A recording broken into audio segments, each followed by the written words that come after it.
It seems to me that all women's magazines are just carbon copies of each other. They all promote anorexia, they just focus on fashion and beauty, and they're all controlled by advertisers.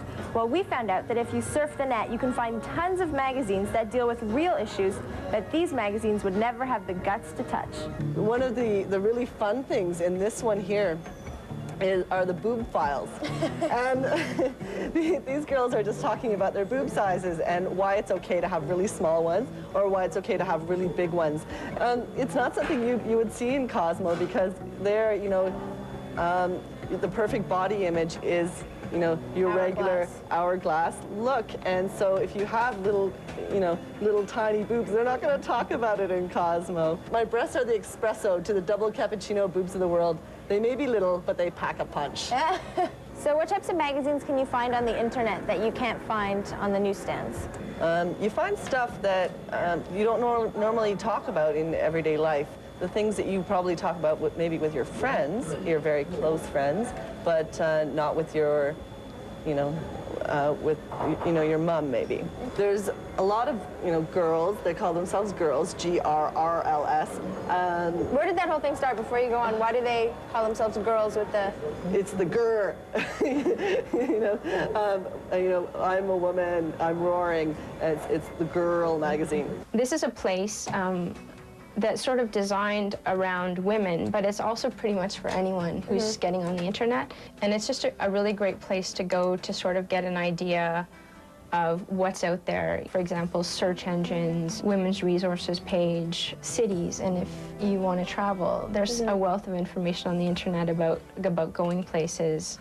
I think the internet really opens up a whole new way for people to express themselves. People have a voice no matter how much money they have.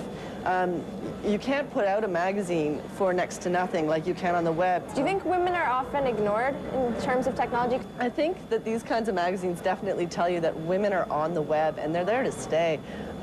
Women are using the internet because it's definitely a place for women's voices. Grrrls is a group of women of all ages who get together, who want to network, get to meet other women in the industry or other women who want to learn about the web and the internet.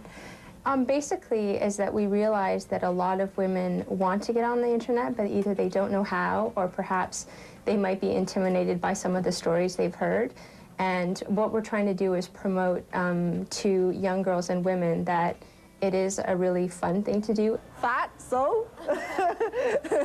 They're manifestos of, you know, what's wrong with being fat. Here's a quiz. There's a wall of weight. Ask Aunt Agony. And they've all got their butts up here, so.